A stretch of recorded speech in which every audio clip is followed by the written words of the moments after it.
Hello, my name is Crystal Hopen, aka Crystal Clear Mystic, and I want to talk today about something I actually really like talking about, and I know a lot about it, so it's probably one of the reasons I really enjoy discussing it. But I want to talk about like the idea of emotions. So more specifically, like what happens when we shove or suppress emotions.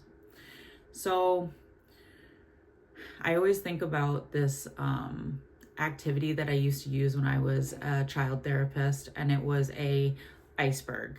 And on the top of the iceberg, right, we know that like 25% is above, 75% is below the water, right? So most of our feelings are underneath the water compared to the ones that are above the water.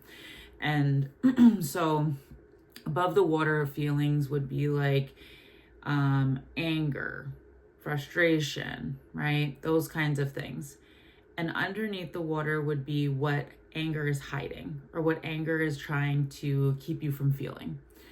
And I think in our society, this is very much like a societal thing in some ways, where it's a lot more acceptable to get angry than it is to be sad or to be afraid or to feel shame or guilt, right? Anger has kind of become this emotion that has really become acceptable rather than the other weak or vulnerable emotions, right? And those are the ones that are kind of underneath the water. So because anger has become something that is so acceptable to experience in some ways and like normalized in our society in some ways, a lot of the shoving comes from shoving those other feelings and emotions that are actually the bottom of the iceberg. And when we shove emotions, right, they don't go away. They just get stored in our body and in our system. And one thing that I talk to clients a lot about is like over time, as you have shoved and suppressed certain emotions for certain periods of time, those emotions build up and they pile up. And so the anger gets bigger, it gets louder, it gets more intense, it gets out of control. You feel it all the time. There's irritability that comes with this a lot of the time, or constant frustration, right? And if you're constantly feeling irritated or you're constantly feeling frustrated, that's information that there are emotions underneath that you are shoving and pushing underneath the surface. I always say that anger is sadness's bodyguard. And anger is sadness's bodyguard. And anger protects us from having to feel the more vulnerable feelings that we avoid feeling because we don't want to be a pussy. We don't want to be a baby, right? We don't want to be weak. I mean, there's so many different things that you hear over the course of your life around these things, right? Don't be a crybaby. Don't be too sensitive. And so, those statements that we've heard from other people, we hear those things and we internalize them. And when those things stop happening, we start to turn that in towards ourselves. That's what like internalization is. So I experienced this thing externally. Someone said this thing to me. I felt like it was partially true. And then I started saying it to myself, right? And this is kind of how unconscious behaviors and unconscious kind of like ways of being and believing and thinking kind of take form. Is that I had this experience and then I internalized it and now I turn it towards myself, right? Because I don't want to be seen as weak. I don't want to be seen as a crybaby. I don't want to be seen as vulnerable. Vulnerability is not good, right? Because people make fun of me. Whatever. Okay? And so when we suppress emotions for a really long period of time, it becomes an issue. It really does over time. Like we feel so overwhelmed with the emotions, and the emotions just pile up on top, on top, on top, on top, on top. So when we do finally start to attend to and take care of certain emotions, it's like the floodgates have opened. And it's terrifying. I mean, this is really why people struggle to heal. Because as soon as they start tapping into the feelings and labeling and identifying and understanding what those feelings are and being true to themselves, it's kind of like, a floodgate opening and there's no end, right? I'm never going to stop feeling this way. And it's very intense and overwhelming. And I think that makes complete sense on why people like then go back to the suppressing, the shoving, right? Or go back to the anger instead of dealing with it, right? It's difficult. It's not easy, and it is uncomfortable. And it's learning to move through the discomfort. It's learning to sit in the discomfort. It's learning to kind of find comfortability in the uncomfortability. And the reality is that anything that you start doing, anything that you are doing new is going to be uncomfortable. And over time, you will get more comfortable with it. But feelings are meant to be processed. They're meant to be felt, accepted, and moved through so that we're not carrying them with us throughout our whole day and our whole lives. They're meant to be expressed, let go of, understood, and moved on from. But the reality is our society doesn't talk about emotions in that way. So majority of us shove.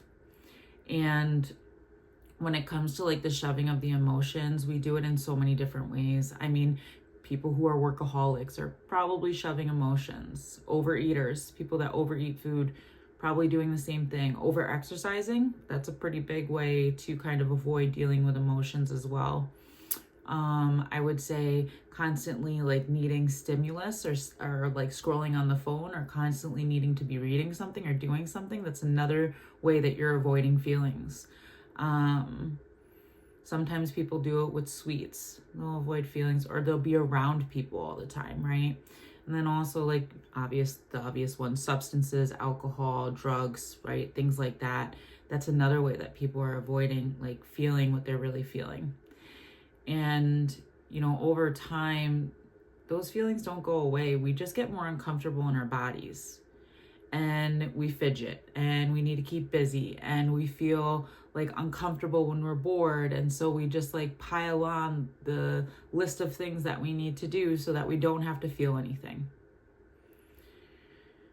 And that then leads to a dysregulated nervous system, a nervous system that is not relaxed and calm, a nervous system that is honestly afraid to feel, afraid to be still. And then that blocks our manifestation.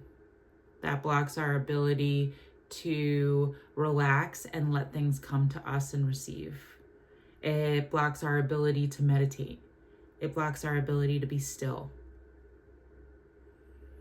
So, you know, all of these things to say that, you know, when we are shoving, we're not in the present moment.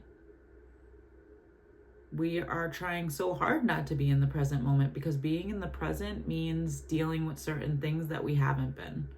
And to learn to be present and to learn to regulate your nervous system and to learn to be calm takes you being able to kind of like move through those things and heal those things.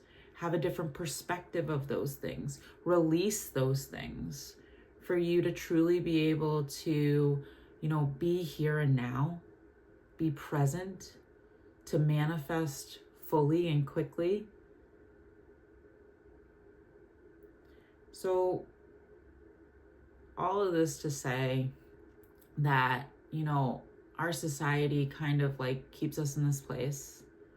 You know, the 40-hour work week job, right? Like you're running from place to place. You have a family and kids. Like you don't really have any downtime until you're going to bed at night. I mean, all of these things keep us in this suppression and this shoving space and this inability to be present, or really not giving ourselves the space to be present. And it's hard because we do that for years, and then all of a sudden now we want to start doing the work and healing and figuring it out, but it's like there's so much in there that we've been shoving down that it feels overwhelming to finally start doing that work and moving through things and letting go and moving on, right? So I really started this conversation today talking about like emotional suppression and the effects of it. And the effects of emotional suppression is an inability to be still, It's an ability to relax. There's no relaxing. You can't relax. You're uncomfortable all the time. You're constantly jittering and moving. You keep yourself so over busy so that you don't have to deal with things. You also probably feel depressed a lot of the time. You feel bored. You feel checked out. It's easy for you to check out rather than be present, right? All of these things are kind of the effects of like long-term suppression, feeling unhappy with your life, feeling dissatisfied, not being able to play, not being able to find enjoyment, not being able to feel happiness. All of that is kind of what comes from it. So I really wanted to talk about that today because I think it's really important. And, I'll do some other videos on like healthy ways of moving through emotions and dealing with emotions. But I wanted to at least give a basis right now about some of those pieces because I felt called to. If you'd like help with some of these things, you can take a look at my services on my website, and I do offer coaching to help people kind of move through and heal and understand and get through these things. You don't have to feel this way forever. I hope that was helpful.